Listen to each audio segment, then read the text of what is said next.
I'm Azaria Tagaya. This is Nightline, the top stories. Sultan Ibrahim will not entertain requests that will jeopardize political stability. And Faisal Halim creates new Malaysian history, beats rivals for Asian Cup's Best Goal Award.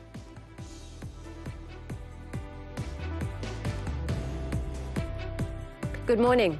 The Yang di-Pertuan Agong ordered all lawmakers to cooperate and complement each other to strengthen the country, both in terms of political stability, economic growth or management of public funds. In his inaugural speech at the Dewan Rakyat on Monday, Sultan Ibrahim stressed that he will not entertain those who plan to undermine the nation's stability and urged all parties to respect the formation of the unity government. Sultan Ibrahim officiated the opening ceremony of the first meeting of the third term of the 15th Parliament at the Dewan Rakyat on Monday. The Raja Pamaisuri Agong, Raja Zarith Sofia, was also present at the ceremony. Among the first things the king explained in his speech was the role of members of Parliament in fostering political stability. Ingin saya tegaskan di sini,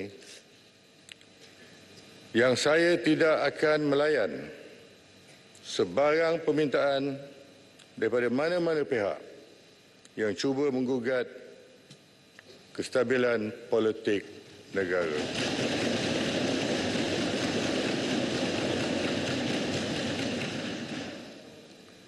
Semua pihak mestilah menerima kenyataan dan menghormati kerajaan perpaduan yang telah dibentuk. Jika ada hendak bermain politik, tunggulah masa pilihan raya yang akan datang. Sultan Ibrahim emphasized that any failure or success of the country is not entirely on the Prime Minister, but all 222 members of Parliament. The King expressed hope lawmakers will give priority to protect the welfare of the people and not champion personal or party agendas. The King also called on the government to formulate a policy to strengthen unity and harmony among Malaysians. Sultan Ibrahim said that this was based on his observations that the relationships between the races in the country was still not as desired, even after more than 60 years of the formation of Malaysia. Saya juga menyeru kepada semua lapisan masyarakat supaya menjaga keharmonian negara dan tidak memainkan isu sensitif yang melibatkan raja, kaum dan agama.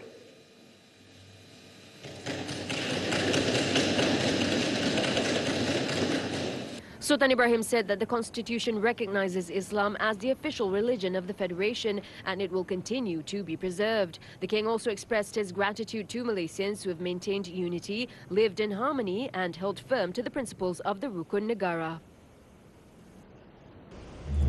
On the government's policies, Sultan Ibrahim supports its move to immediately take austerity measures, including implementing targeted subsidies. The King said the government today is bearing an increasing burden of debt due to the fact that since 1998, the government has always been in a position of fiscal deficit. Antaranya pengenalan kepada Akta Kewangan dan Tanggungjawab Fiskal 2023 yang merupakan satu langkah kem pembaharuan bagi meningkat urus tadbir pengurusan kewangan awam supaya lebih terus dan bertanggungjawab. Sultan Ibrahim also hopes that the government will be firm in curbing the leakage and misappropriation of public funds. Negara ini bukan Earlier, Sultan Ibrahim graced the official opening of the Parliament session. The King and Queen arrived at the Parliament Square at 10 a.m. and were greeted by Prime Minister Datuk Sri Anwar Ibrahim and his wife, Datuk Sri Dr. Wan Azizah Wan Ismail.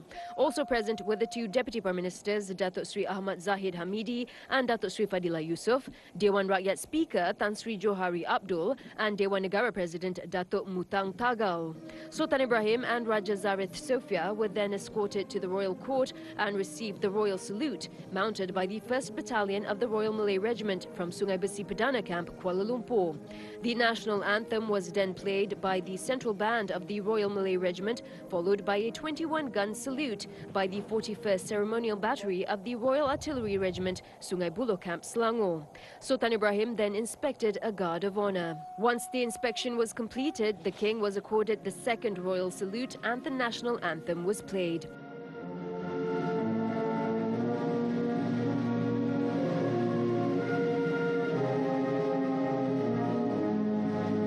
The royal couple was escorted to the royal room at the Parliament building before heading to the Dewan Rakyat to deliver the royal address. Meanwhile, Anwar, together with Deputy Prime Ministers Datuk Sri Ahmad Zahid Hamidi and Datuk Sri Fadillah Yusof, has assured that the government would give its highest commitment for the 3rd session of the 15th Parliament. In a posting on social media, the Prime Minister expressed hope that the latest Parliament session would see better cooperation among all parties in the interest of the country and the people. He also urged closer cooperation in order to develop the country for the benefit of all citizens. In the meantime, Ahmad Zahid said all government MPs are fully prepared for the royal address debate which commences on Tuesday and assured their highest commitment to this Parliament session. While Fadillah, in a separate post on Facebook, expressed gratitude to the King and Queen for gracing the opening of the Parliament session on Monday. His Majesty Sultan Ibrahim's decree on Monday, which was laden with valuable reminders and advice, was widely accepted by members of Parliament, including the opposition. In a quest to drive economic progress and enhance unity among the people, they have expressed a commitment to work together in order to maintain political stability in the country. Beri ruang kepada kerajaan perpaduan untuk merangka, menyusun dasar-dasar untuk menunaikan hasrat yang pertama, iaitu menjaga kebajikan rakyat. Jadi peri pentingnya ahli-ahli parlimen memahami bahawa tempoh untuk kita nantinya menentukan mandat itu adalah semasa pilihan raya. Tempoh sekarang adalah mengurus tadbir negara. Aku juga menyeru supaya semua pihak dalam politik negara kita, terutama yang di dalam Dewan Rakyat, sama ada pihak kerajaan ataupun pembangkang, perlu mencari jalan untuk bekerjasama dan memastikan kestabilan politik kita terjaga. Ini demi pembangunan negara yang lebih baik dan juga dapat mengembalikan keyakinan dunia luar kepada negara kita. Dalam keadaan negara menghadapi cabaran besar, baik dari segi ekonomi dan sebagainya, maka tentunya ia juga berkesan kepada rakyat, soal-soal yang berkaitan dengan kehidupan mereka. Sebab itu dalam apa juga yang disebut oleh Wahdi Baginda dalam titah kali pertama di Dewan kali ini dengan begitu jelas menekankan soal dan kepentingan rakyat. Politik adalah merupakan satu kaedah untuk mencapai ke Dewan Rakyat ataupun Dewan Negara. Tapi yang pentingnya ialah semua pihak harus bekerjasama. Kurangkan politik, termasuklah kedudukan negeri-negeri dalam persekutuan Malaysia ini yang perlu juga dihormati peranan mereka. The government should make automatic contributions to retirement savings mandatory for informal workers on income earned via digital platforms. According to the World Bank, it is crucial that the government formulate policies that can ensure this group of workers feel secure and well protected in cases of accidents or business failures, enabling them to continue engaging in the labour market. According to World Bank Country Manager for Malaysia, Yasuhiko Matsuda, informal workers are more vulnerable, which hinders their ability to invest further in skills enhancement or take risks in starting new businesses. Is that these people feel secure, that they are well protected in case they get into accidents or their business doesn't do well, and then they have something to fall back on so that they can keep engaged in our labor market. He was speaking at the launch of the bank's report, Informal Employment in Malaysia, Trends, Challenges and Opportunities for Reform. The report was a collaborative effort between the Economy Ministry and the World Bank Group. The report highlighted that informal workers, lacking adequate security and protection, often resort to reducing food consumption and borrowing money as coping mechanisms when faced with a sudden financial problem. In contrast, the report said formal workers are more inclined to rely on other means, such as borrowing from banks, personal savings, retirement funds or other pension savings. Matsuda said some informal jobs are highly productive, including those in the gig economy, which was valued at 1.33 billion ringgit in the third quarter of 2023. Other suggestions in the report include establishing a convening body to bring stakeholders in informal employment together, providing skills training and mandating digital platforms to provide work-related insurance via SOCSO for high-risk occupations to safeguard informal workers.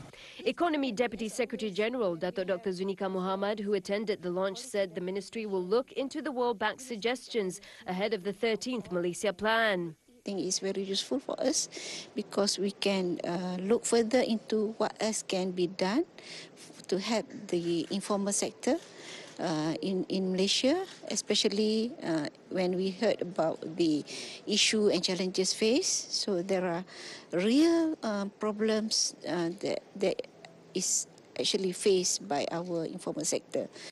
Additionally, the voluntary Azaria program under the EPF is further boosted by increasing the matching contribution value to the maximum of 500 ringgit per year for each individual.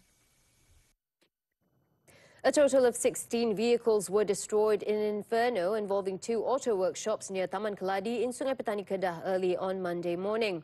Sungai Petani Fire and Rescue Department Chief Ismail Muhammad Zain said a team was immediately deployed to the scene after receiving distress calls at 5:23 a.m. A total of 17 officers and personnel from the Sungai Petani and Amanjaya fire stations were deployed to the location. The operation was also assisted by a volunteer fire brigade from Bakar Arang. The fire was successfully contained by 5:45 a.m. and the blaze resulted in the destruction of 11 motorcycles and 5 cars. No injuries were reported. The cause and extent of the damage are still under investigation.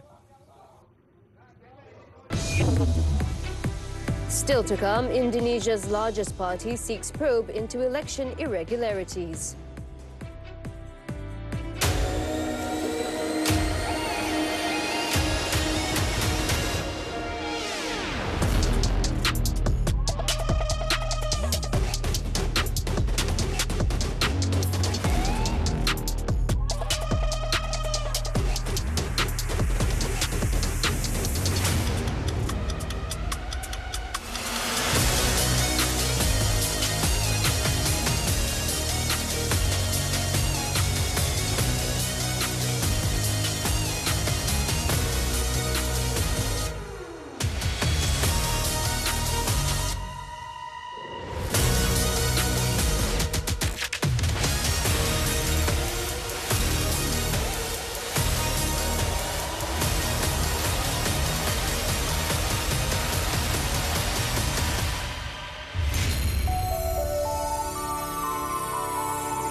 Tiada lesen memandu, warga asing kuasai jalan raya.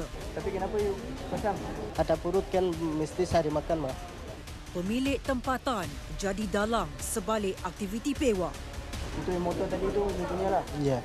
Mana dapat? You punya motor ke ada orang bagi? Ada orang bagi. Saksikan 999 Selasa jam 9 malam di TV3 dan stream sekarang melalui Tonton.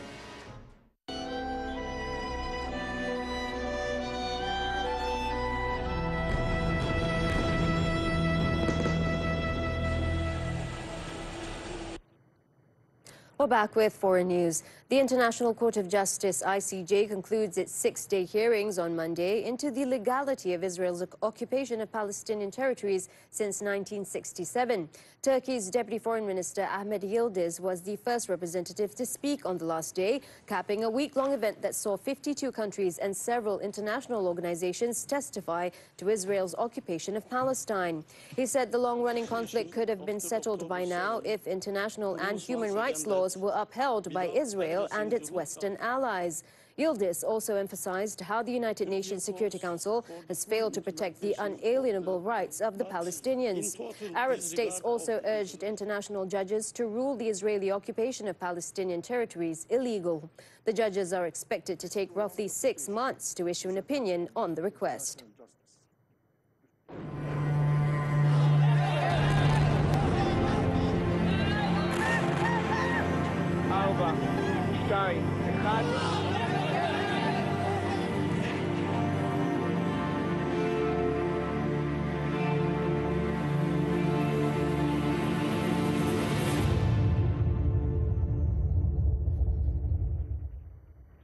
The biggest party in Indonesia's parliament is seeking a legislative investigation into alleged violations around this month's presidential election and also plans to file a case with a top court. The Indonesian Democratic Party of Struggle, PDIP, Secretary General Hasto Kristianto on Monday said they discovered instances of abuse of power ranging from legal aspects to the use of state facilities.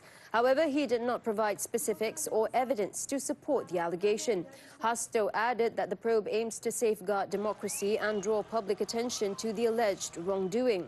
PDIP backed Ganjar Pranowo for the presidency, who finished a distant third behind Defence Minister Prabowo Subianto, the clear winner of the February 14th election, according to unofficial vote tallies and an ongoing preliminary count by the poll body. South Korea's government has given striking young doctors 4 days to report back to work, warning they will face indictment and suspension of medical licenses if they do not return by the deadline. The ultimatum on Monday came as about 9,000 medical interns and residents stayed off the job to protest against a government plan to increase medical school admissions by about 65%. Vice Health Minister Park Min-soo announced that those who do not return to work by the end of February will be punished with a minimum 3-month suspension of their medical licenses. He said they may also face further legal steps such as investigations and possible indictments. However, Safety Minister Lee Sang-min assured that doctors who return to the hospital by February 29th will not be held responsible for what has already happened. Government officials said adding more doctors is necessary to deal with South Korea's rapidly aging population, as the country's current doctor-to-patient ratio is among the lowest in the developed world. The young protesting doctors, however, argued the government should first address pay and working conditions before trying to increase the number of physicians. At least 15 people have been killed and 2 others injured following an attack on a Catholic church in northeastern Burkina Faso on Sunday. The shooting took place on Sunday in a region where armed groups have carried out several attacks, some of which targeted Christian churches, while others involved the abduction of clergy. Officials said the terrorist attack left 12 attendees dead at the scene, while 3 others died later as they were being treated for their wounds. However, there was no immediate claim of responsibility for the shooting. The number of people killed by armed groups has nearly tripled compared with the 18 previous months, as the country's military rulers have struggled to restore peace in violent areas since the first coup in January 2022.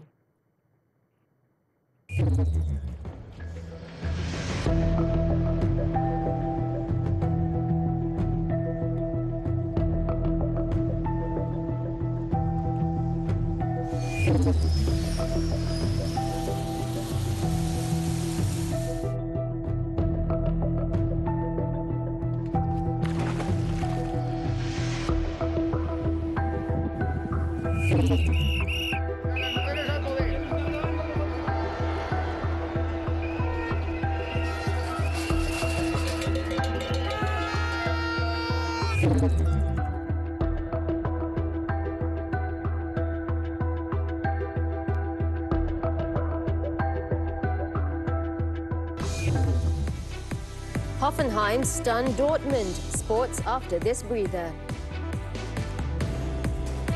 Pembunuhan yang paling kejam yang pernah berlaku di negara ini lah. Dia diseksa. Itu yang saya tak boleh nak lupa. Keadaan masa tu nampak kelang kabut sikit. Memang sedih. Kes itu menggemparkan negara. Ada sesuatu sedang berlaku di sana lah. Kita nak cari kebenaran. Menyoroti kes-kes yang pernah menggemparkan dunia dan Malaysia, segalanya akan dirungkai dalam Fail Mahkamah setiap Rabu 9 malam, terbaharu di TV3 dan stream sekarang ditonton. Apabila datang, ia boleh mengambil alih kesemuanya tubuh, minda dan hidup anda. Stres bukan sekadar tekanan perasaan tetapi boleh mengancam kesihatan secara keseluruhan. Kenalilah tanda-tanda stres sejak awal dan bincang mengenainya secara terbuka. Dapatkan sokongan moral dan emosi daripada orang di sekeliling anda serta bantuan profesional di saluran yang betul. Saksikan Hello Doktor Ahad 5.30 petang di TV3. Menyatukan muzik dan emosi yang menggetarkan jiwa. Rentasi dunia Musikaverse di AJL paling ikonik. Anugerah Juara Lagu 38 secara langsung dari Azaria Arena Ahad 3 Mac 9 malam. Eksklusif di TV3 dan stream juga melalui Tonton. Sekarang dah boleh tonton favourite anda di Smart TV tahu.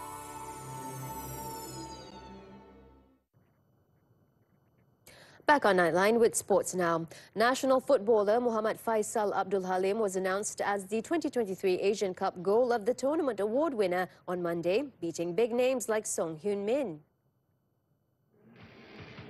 Faisal collected 85% of the votes, far ahead of second-placed Musa Muhammad Musa Sulaiman Al-Tamari of Jordan, while Tottenham Hotspur forward Hyung-min was third. Iran's Sadar Azmoun and Thailand's Superchok Sarachat got 1% each, while the rest of the nominees received 0 votes. The 26-year-old winger's mesmerizing goal against South Korea last month in Qatar won him the most votes in a fans poll by the Asian Football Confederation. Faisal's goal became the talk of the town when he twisted and turned his way past Bayern Munich centre-back Kim Min-jae before beating goalkeeper Jo Hyun-woo with a swerving shot.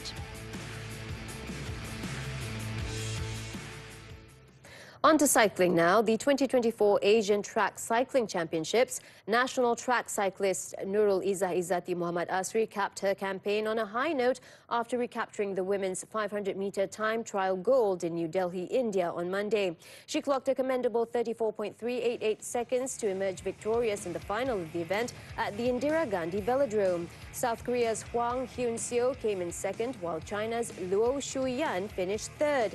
This was Izzah's 4th medal of the tournament after earlier winning the Kirin Gold, silver in the team sprint as well as bronze in the individual sprint. It was also the first time a Malaysian woman has won 2 gold medals in an edition of the competition.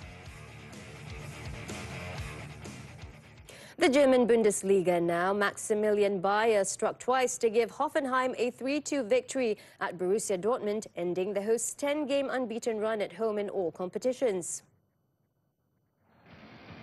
Hoffenheim opened the scoring after 2 minutes when Iya Bibu capitalized on a defensive error from Dortmund and slotted the ball home from a tight angle. Dortmund responded swiftly, equalizing in the 21st minute through Daniel Malin's close-range volley. The hosts then took the lead 4 minutes later with Nico Schlotterbeck's towering header from a free kick, making it 2-1.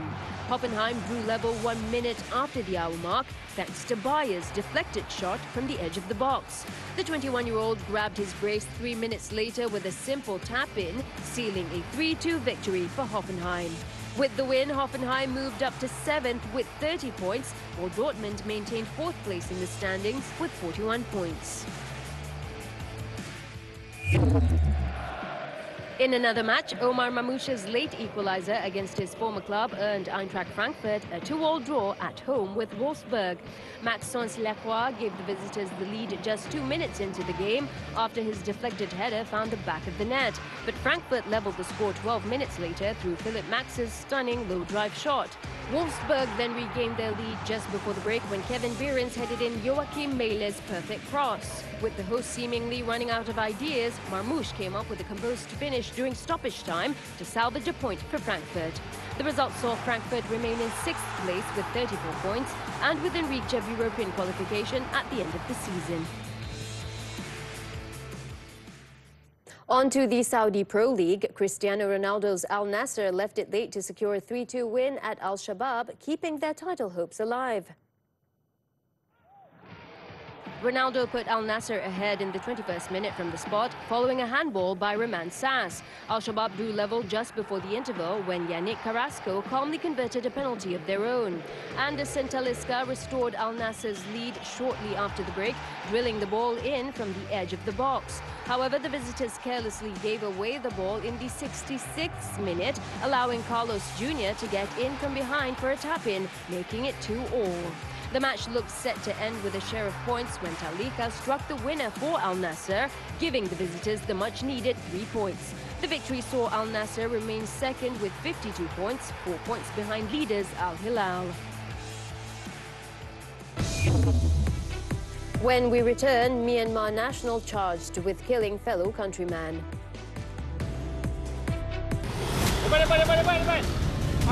Tiada lesen memandu, warga asing kuasai jalan raya.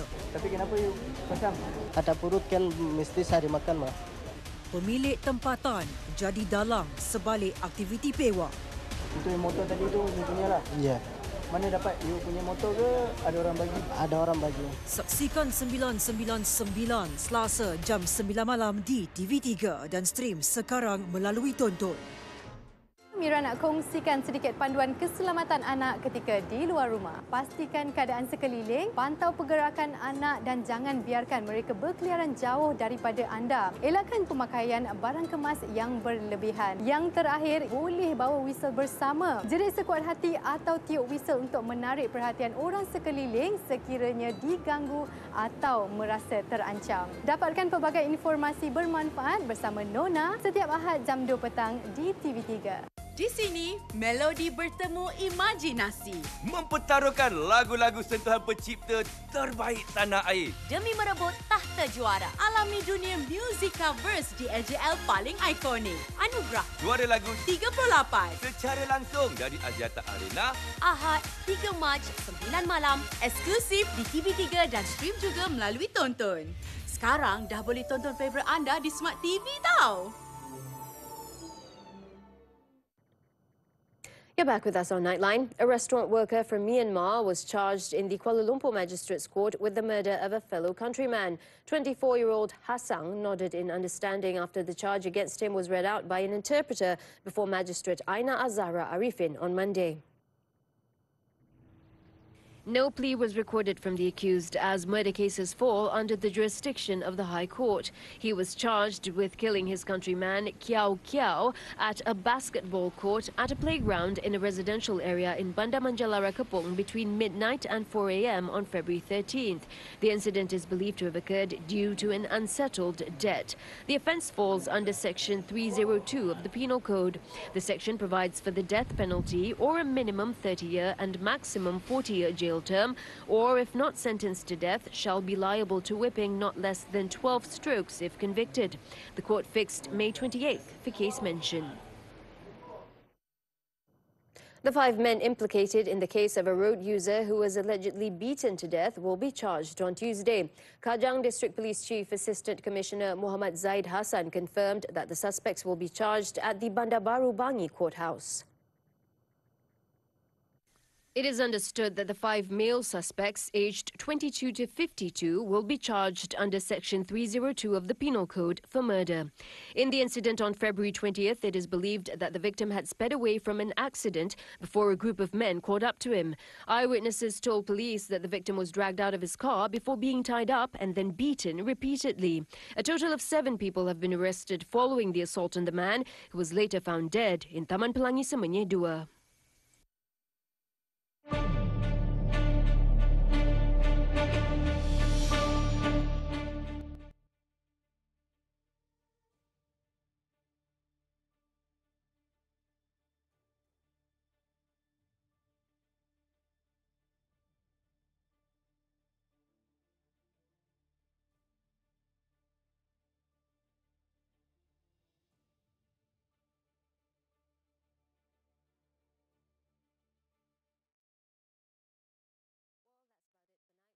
Around, let's take a look at visuals of Croatian athlete Valentina Cafola's 140-meter plunge under ice in Lago di Anterselva, Italy, that set a new world record for women's dynamic freediving.